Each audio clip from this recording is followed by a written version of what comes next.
Étienne Blanc, bonjour. Vous Bonjour. êtes premier vice-président de la région du Conseil régional. Vous êtes aussi toujours maire de Divonne-les-Bains. On va parler un peu de Lyon, mais avant un petit mot.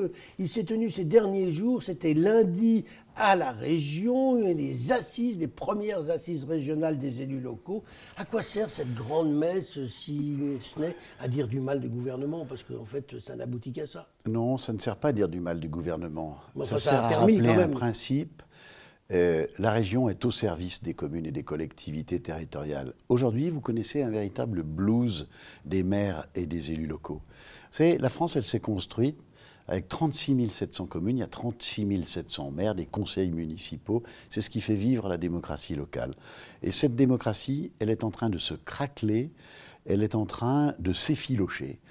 Et c'est le territoire français qui en souffre. Et vous parliez de Lyon tout à l'heure. Ce qui se passe pour les communes qui ne seront pas représentées au Conseil métropolitain, mais c'est un coup de tonnerre, c'est plus de 2 siècles d'histoire qui s'effondrent. Et c'est cela qu'on a voulu rappeler à la région hier. La France, c'est un maillage, c'est une toile tissée au fil des siècles qui permet une démocratie très apaisée dans toutes les communes de France. Alors Étienne Blanc, parlons maintenant un peu de politique. On vous prête des ambitions électorales à Lyon. Alors pourquoi pas annoncer votre candidature alors que c'est un secret de polichinelle? Tout le monde sait que vous allez y aller et que vous reculez simplement le moment de l'annonce. Mais je ne recule rien. Il y a un temps pour tout. Il y a un temps pour préparer. Il y a un temps pour annoncer. Et puis ensuite, il y a un temps pour faire campagne. C'est pas que vous ayez peur d'être traité de parachuté? Oui, je l'ai dit depuis le début. Pour moi, le temps le plus important, c'est le temps de la préparation. Préparer ses alliances, préparer ses contacts, préparer les dossiers de fond. C'est ça l'essentiel. La politique, ça n'est pas qu'une affaire médiatique, monter sur une table ou sur une estrade et annoncer qu'on est candidat tel jour, telle heure. C'est pas ça le sujet. Le sujet, ce sont des questions de fond sur lesquelles il faut travailler. Et puis ensuite, ces questions de fond, il faut les porter avec d'autres. On n'est pas seul. Ce n'est pas un candidat, c'est une équipe. Ce sont des contacts, ce sont des entreprises, ce sont des réseaux. C'est ça le travail de fond.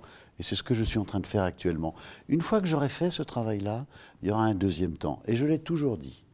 S'il y a ce deuxième temps, il y a une personnalité incontestable qui peut porter les idées de ma famille politique à Lyon, mais moi, ça ne me posera aucun problème. Là, vous n'avez pas de risque, parce que vous savez très bien que si tel était le cas, on le saurait depuis longtemps. Bien, écoutez, et on n'aurait pas été obligé d'aller chercher le maire de Divonne-les-Bains. Vous savez, Gérard Angel, ça n'est pas vrai ce que vous dites. Vous avez à Lyon des personnalités qui connaissent le tissu lyonnais, qui connaissent la vie lyonnaise, qui s'intéressent à la politique. Et je peux vous dire qu'actuellement, j'en rencontre plus d'une, et ça ne cesse pas de m'étonner. Bon, dites-moi, Étienne Blanc, vous avez parlé de monter un projet. C'est quoi votre ambition pour la ville de Lyon? L'ambition pour la ville de Lyon, c'est une métropole qui ne s'égocentre pas sur la ville de Lyon, voire même sur la métropole elle-même. Quand je regarde ce qui se passe dans le reste de l'Europe, parce qu'on fait aussi beaucoup de benchmarks, c'est un nom qui n'est pas très beau, mais on va voir les expériences, notamment à l'étranger. La force des métropoles, c'est l'occupation d'un espace beaucoup plus vaste que l'espace métropolitain. Et un des sujets sur lesquels nous travaillons aujourd'hui, c'est cela. Quels sont les rapports entre la métropole et Saint-Exupéry? Quels sont les rapports entre la métropole et la Capille? Quels sont les rapports entre la métropole et Vienne et Saint-Étienne?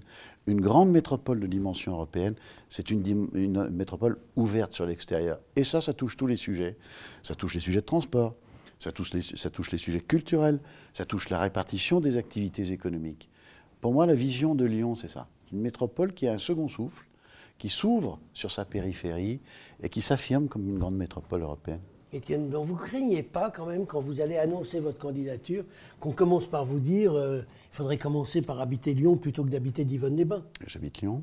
Alors vous êtes en train de me dire que le j'habite- maire de Divonne-les-Bains habite à 2 heures de sa ville? Je suis 5 jours, ça ne vous a pas échappé, d'ailleurs, vous m'avez présenté comme ça. Moi, je suis ici 5 jours par semaine pour gérer les finances de la région. Je suis ici 5 jours par semaine pour gérer une entreprise, entre guillemets, de 9000 collaborateurs. Oui, je suis lyonnais, 4 à 5 jours par semaine, et de fait, je suis bien obligé d'habiter Lyon. Avant de nous quitter, Étienne Blanc, parlons un petit peu de ce qui s'est passé sur le plan national, la démission de Gérard Collomb. Vous avez réagi, vous avez dit que Gérard Collomb a abîmé l'image de la ville. Je pense qu'il a abîmé deux choses. Est-ce que d'abord, simplement, celui qui avait abîmé l'image de la ville, est-ce que c'était pas aussi Michel Noir en premier quand il a été condamné, quand il était maire de Lyon? Je ne veux pas porter jugement sur cette histoire ancienne. Je pense que Gérard Collomb, en démissionnant de la plus haute fonction de la République, d'un ministère d'État, ministre de l'Intérieur, d'une responsabilité colossale, en démissionnant, en l'annonçant dans le journal, la méthode est dégradante pour la fonction de ministre d'État, ministre de l'Intérieur. Alors elle porte atteinte à Édouard Philippe, au président de la République, mais je trouve que sur la forme, il y a un côté qui péjore cette fonction éminente. Et puis la deuxième chose que j'ai dite et que je maintiens, c'est que quand on est ministre d'État, ministre de l'Intérieur à Paris et qu'on est maire de Lyon, on porte l'image de la ville, on porte une ambition lyonnaise. Et comme cela, en quelques instants, dire finalement je m'en vais, je rentre chez moi, c'est pour Lyon. Je ne dis pas une blessure, je ne veux pas exagérer les termes, mais pour Lyon, il y a quelque chose qui ne va pas, c'est le moins qu'on puisse dire. Eh bien, on en restera là pour aujourd'hui. Je pense qu'on aura l'occasion de se revoir dans les semaines et les mois qui viennent. Étienne Blanc, je vous remercie. Merci.